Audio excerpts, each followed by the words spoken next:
Many years ago, I was asked a very interesting question.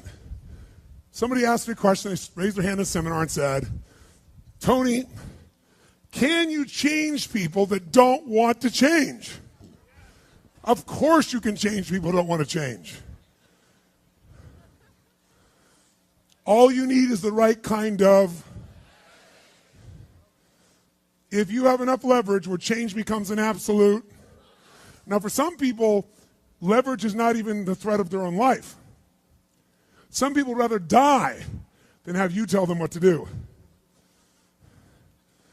And so that's not the leverage. The leverage for them might be something for their children. Leverage for them might be spiritual growth. All of us have a leverage point. If you find the leverage, not the leverage you make someone do it, the leverage that will make them make themselves do it. We all have some place that will get us to follow through. Now, if you get enough leverage and if you interrupt the pattern enough, how many of you ever had a pattern when you were a kid and you had like some obnoxious uncle or something and you were trying to be upset and they'd come like rub your damn head or some dish, make you crazy, and you couldn't stay upset because they kept doing this to you? How many had this happen? Say aye. If you have enough leverage and you break someone's pattern enough times, a new pattern will show up. If you're conscious, you can create the new pattern. So the answer is yes. Now then the question would be, Tony, if all it takes is leverage, then why don't most people change? And I had a lot of answers for that, but that night, I'm a night person. That night, I'm wired up after a seminar. It's like 2 o'clock in the morning. It was December.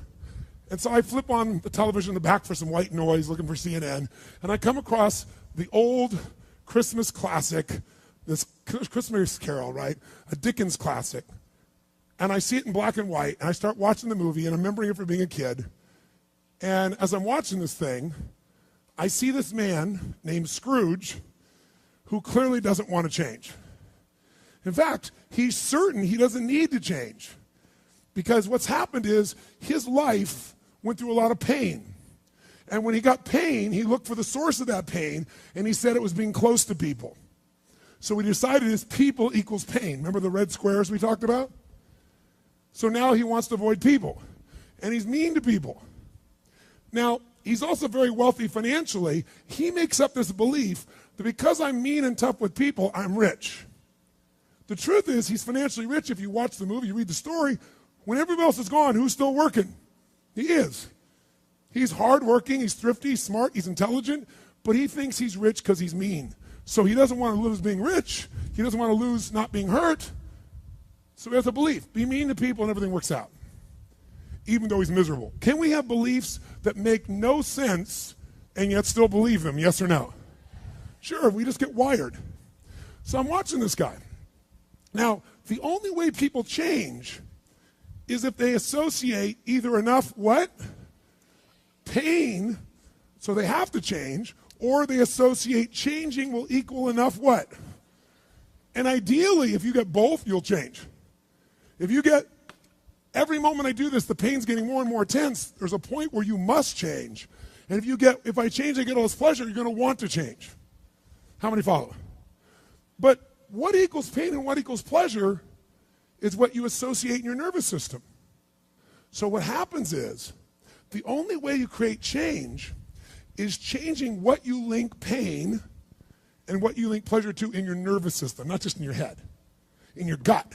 That's what controls you. Lots of times in your head, you know what you should do, but your gut takes over. Your fear, or your greed, or your desire, or your comfort, or whatever. Who knows what I'm talking about here? Say aye. But watch this. How many of you used to have a favorite dessert, or a food, or a form of alcohol that you really, really, really loved?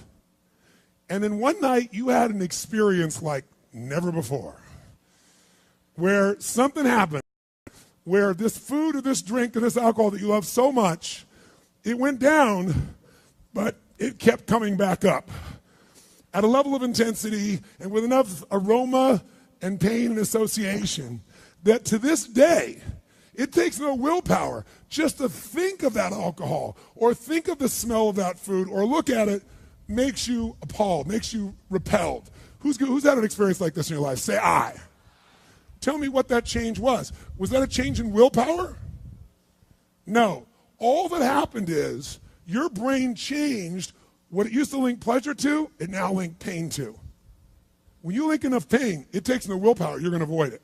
The problem is some of you are linking pain to things you need, like exercise, right? Or pain what you need, like a relationship, right? And it's the wrong association, but it's going to control your life.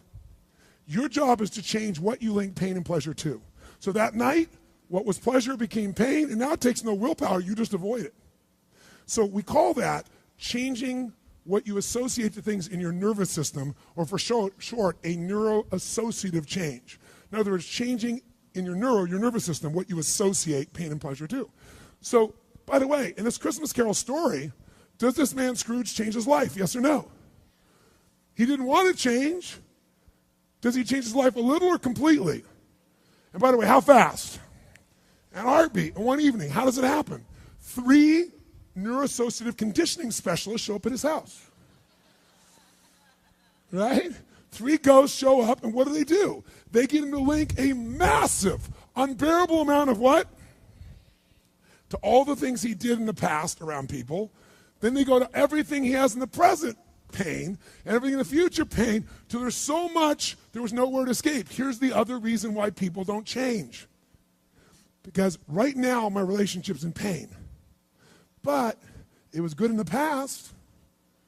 So you escape having to change by remembering a good time. Or I might be coughing and having these problems with cigarettes right now, but you know what? George Burns lived to be 102. He smoked cigars, by the way, and he's 1 out of 10 billion people that pulled that off. But let's not confuse ourselves with ratios. So you make up what the future is. If your present is painful, you can escape to the past and get out of the pressure to change. How many follow this? Say I. Or you can escape to a future because no one knows what it is for sure and you can make it up. But if your brain links it's been painful in the what?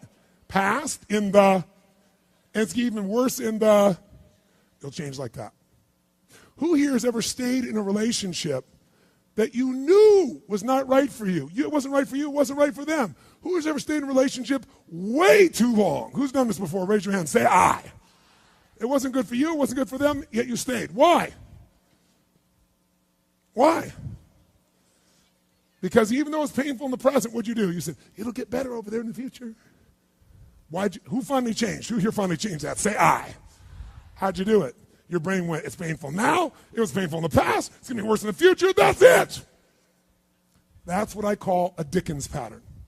When you lock in pain in all those places, there's no place to escape, so you change.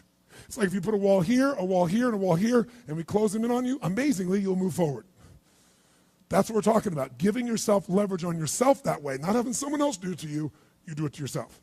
That's when you got the power again. How many get it? Say I.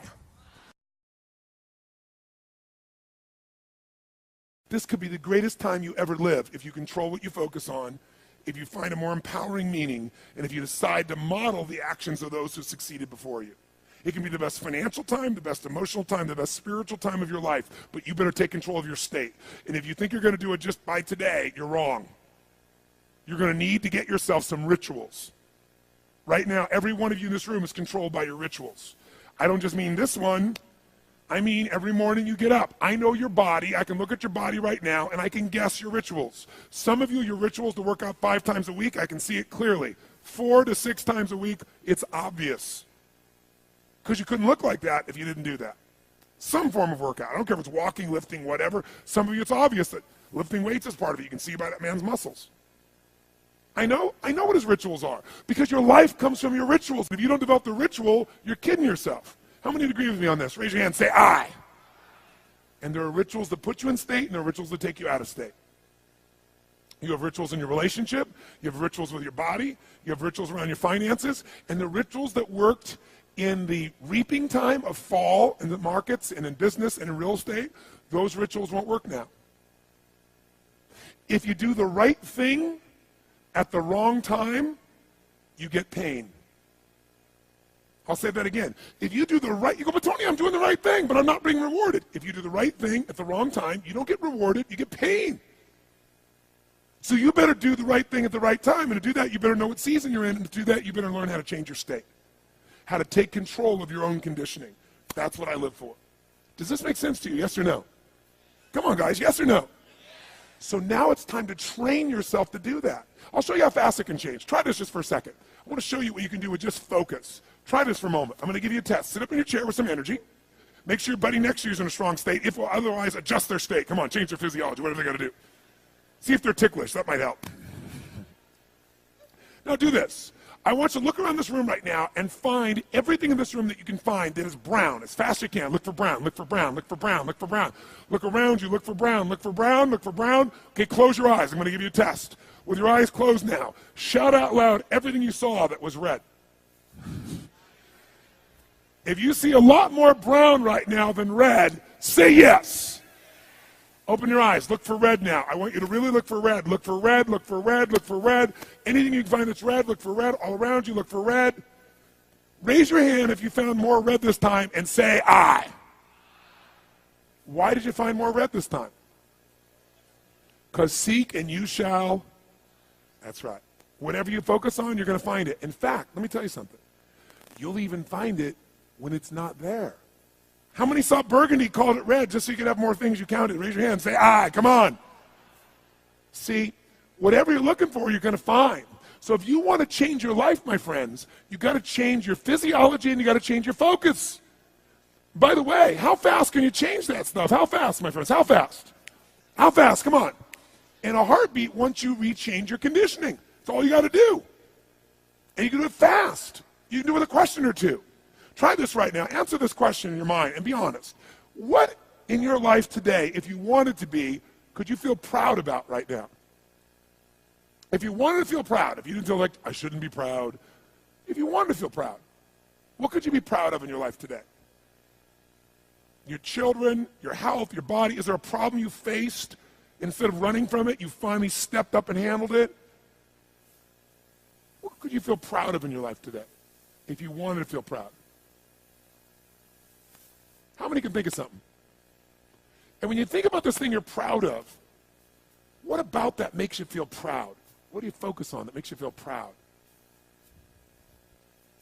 How do you breathe when you really start to feel proud? What's the kind of look on your face that starts to happen when you let yourself feel proud? Yeah. How's that feel?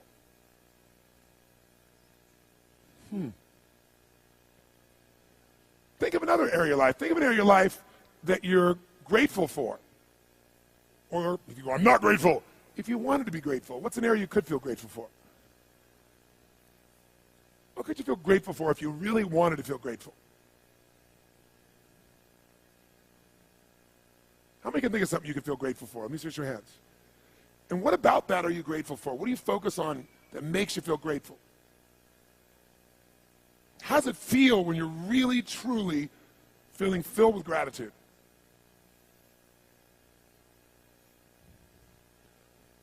Here's one.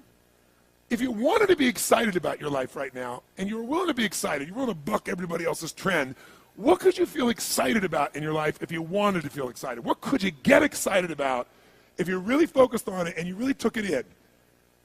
And you weren't in a negative place. What could you get excited about if you wanted to be excited in your life? What could you get excited about? How many of you can think of something you feel excited about right now? Raise your hand. Let me see your hand. Say I. When you're really excited about it, what about that excites you? Or when you're really excited, how do you feel? How do you speak? What's your life like? By the way, when you're excited, does it tend to touch other people? Yes or no? Absolutely. By the way, do people have a tendency, by the way, who feels different right now than just even a couple moments ago? Raise your hand and say I. Why? Because focus is controlled by questions. If you ask a different question continuously, not once, continuously, you will get a different answer. If you ask a lousy question, you get a lousy answer and a lousy state. Somebody says, why does this always happen to me? It doesn't always happen to you, but the brain's like a computer. Ask it a question, it'll have to come up with an answer because you deserve it, you idiot. Someone will say, how come I can never lose weight? You can lose weight, but if you keep saying, how come I can never lose weight, the brain's got to come with an answer. It goes, you're a pig. Lousy questions create what? Lousy answers. Ask a better question, get a better answer. Now, here's what I want you to get. I want you to get that you can change your state. How fast, guys? How fast? How fast? And if you get the habit of doing it, you'll have a different life.